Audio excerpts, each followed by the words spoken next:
नमस्कार दोस्तों। हिंदी की शिक्षण विधियां चल रही थी। आज हम इसके चैप्टर नंबर 6 पर डिस्कस करेंगे। आज का हमारा बिंदु रहेगा भाषा की शिक्षण विधि, यानी भाषा शिक्षण की प्रमुख कौन कौन सी विधियां हैं, कौन कौन सी शिक्षण विधियां हमारे एग्जाम पॉइंट ऑफ व्यू से इंपॉर्टेंट है। आप सब लोगों को अच्छी तरह से पता होगा कि पहली, दूसरी और तीसरी ये 3 यूनिट आपके व्याकरण से संबंधित हैं। चौथी, पांचवी और छठी ये 3 यूनिट आपके टीचिंग मेथड से संबंधित हैं। बहुत सारे विद्यार्थी इस बात को लेकर कंफ्यूज हैं कि हमारे टीचिंग मेथड में केवल 22-23 शिक्षण विधियां ही हैं। केवल 22-23 शिक्षण विधियों को पढ़ने से आपकी ये तीनों यूनिट कंप्लीट नहीं हो जाएंगी। आपके टीचिंग मेथड में केवल शिक्षण विधियां ही नहीं है। आपकी ये जो चौथी यूनिट है, इस चौथी यूनिट का एक छोटा सा पार्ट है भाषा की शिक्षण विधि। सिलेबस को आप गौर से पढ़ेंगे तो साफ साफ अक्षरों में लिखा है कि भाषा की शिक्षण विधि, और भाषा की शिक्षण विधि के लिए कौन कौन सी शिक्षण विधियां हमारे लिए महत्वपूर्ण हैं, वो चीजें हैं। इससे अलग भी बहुत चीजें हैं। जैसे 5वीं यूनिट को आप देखेंगे तो 5वीं यूनिट पूरी अलग है। भाषाई कौशलों का विकास है, हिंदी भाषा शिक्षण में चुनौतियां हैं, शिक्षण अधिगम सामग्री है, पाठ्य पुस्तक है, बहुमाध्यम है। और छठी यूनिट ये भी पूरी अलग है, भाषा में मूल्यांकन वाली है, उपलब्धि परीक्षण है, उपचारात्मक शिक्षण है। तो केवल टीचिंग मेथड में केवल शिक्षण विधियां ही नहीं है। शिक्षण विधियां तो आपके चौथी यूनिट का एक छोटा सा पार्ट है। चौथी यूनिट में 3 चीजें हैं: भाषा की शिक्षण विधि, भाषा शिक्षण के उपागम, भाषाई दक्षता का विकास।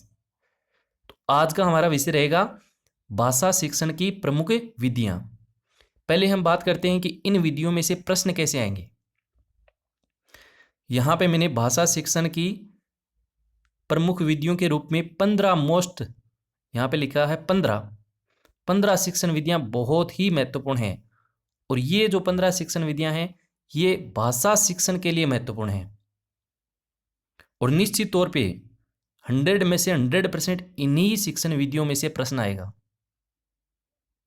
पढ़ाने को 1-2 शिक्षण विधियां और हैं, जैसे प्रश्नावली विधि है, निरीक्षण विधि है, कुछ कुछ विधियां हैं जो भाषा शिक्षण की नहीं है, पर्टिकुलर भाषा शिक्षण के लिए उपयोग में नहीं आती, और अपने सिलेबस में केवल भाषा की शिक्षण विधियां हैं।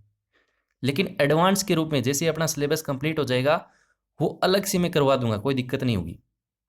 लेकिन हमारे एग्जाम पॉइंट ऑफ व्यू से ये जो आप 15 शिक्षण विधियां देख रहे हैं ये काफ़ी हैं।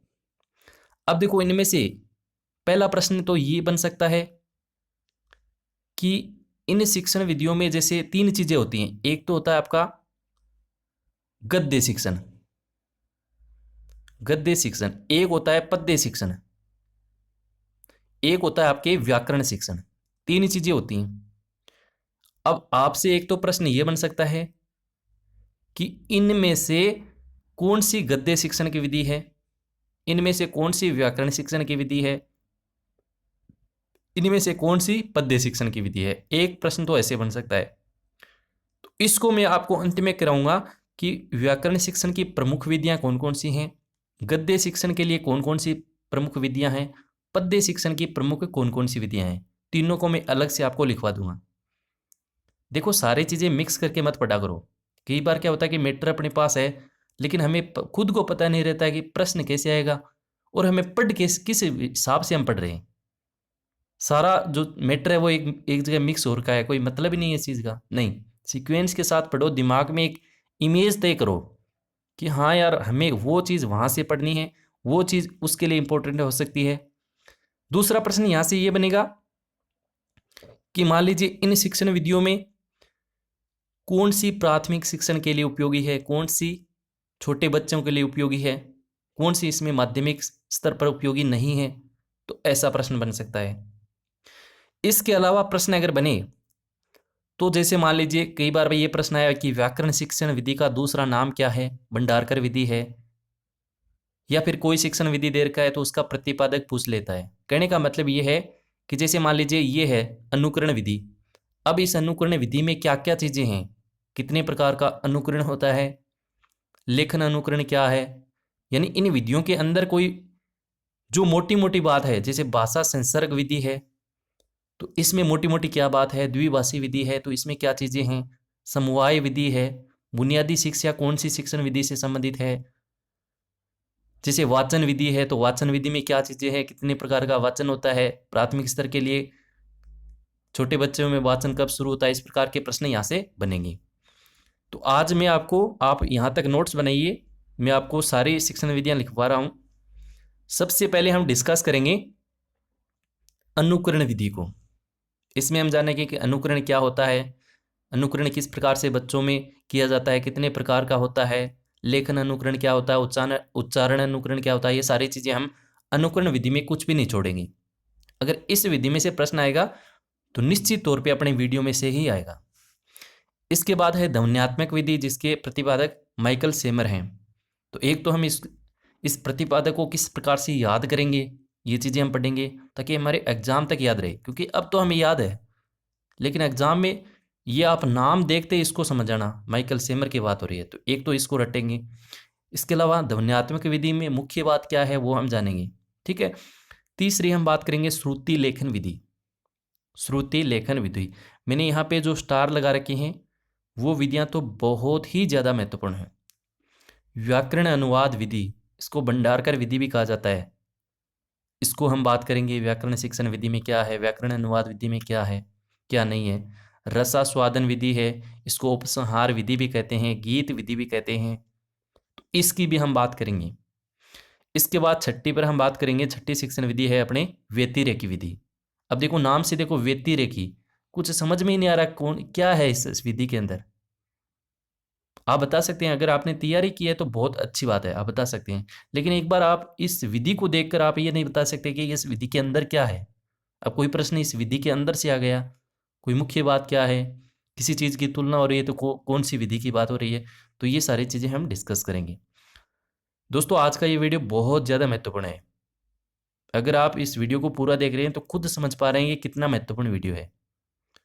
कोई ये ज़रूरी नहीं होता है कि हमने सारी चीज़ें पढ़ लीं, लेकिन ज़रूरी ये होता है कि हमें ये पता चल जाएगा कि प्रश्न कैसे आते हैं, एक सीक्वेंस क्या है पढ़ने की, तरीका क्या है। भाषा संसर्ग विधि ये भी बहुत ज़्यादा महत्वपूर्ण है। अभिक्रमित अनुदेशन विधि, अब इसमें रेखीय अनुदेशन है, साखी अनुदेशन है, इनके प्रतिपादक हैं, क्या क्या चीज़ें इनमें महत्वपूर्ण हैं, वो सारी चीज़ें हम इसमें डिस्कस करेंगे। सैनिक विधि पढ़ेंगे, समवाय विधि पढ़ेंगे, बुनियादी शिक्षा के बारे में हम जानेंगे। इसके बाद हमारी 11वीं शिक्षण विधि रहेगी द्विभाषी विधि, और इसके बाद आगमन निगमन विधि। आगमन के प्रतिपादक कौन है, निगमन के प्रतिपादक कौन है, कौन सी छोटे बच्चों के लिए सबसे ज़्यादा उपयोगी है, कौन सी अनुपयोगी है, किस शिक्षण विधि का क्या दोष है, शिक्षण सूत्र क्या है, ये सारी चीज़ें हम आगमन निगमन विधि में हम बात करेंगे। इसके बाद वाचन विधि, इसके बारे में मैंने बता दिया है, ये वाचन विधि भी महत्वपूर्ण है, इसको स्टार लगा लेना। पर्यवेक्षित विधि है, इसमें हम बात करेंगे। साचार्य विधि है, इसके प्रतिपादक कौन है, डोल्टन विधि है, इसके अंदर आती है। किंडरगार्टन विधि है। ये सारी चीज़ें हम जो हैं वो इन 15 शिक्षण विधियों में बात करेंगे। तो इन 15 शिक्षण विधियों को आप अगले 2 से 3 वीडियो में आप इसको कंप्लीट कर देंगे। पहले में हम 3 ले लेंगे, उसके बाद 3-3, इस प्रकार से 3-3 शिक्षण विधियों को हम बहुत ही जल्द इनको, यानी अपनी ये शिक्षण विधियाँ कंप्लीट होते हैं, आपकी यूनिट जो 4 है, यूनिट जो 4 है वो मेरी तरफ से कंप्लीट हो जाएगी।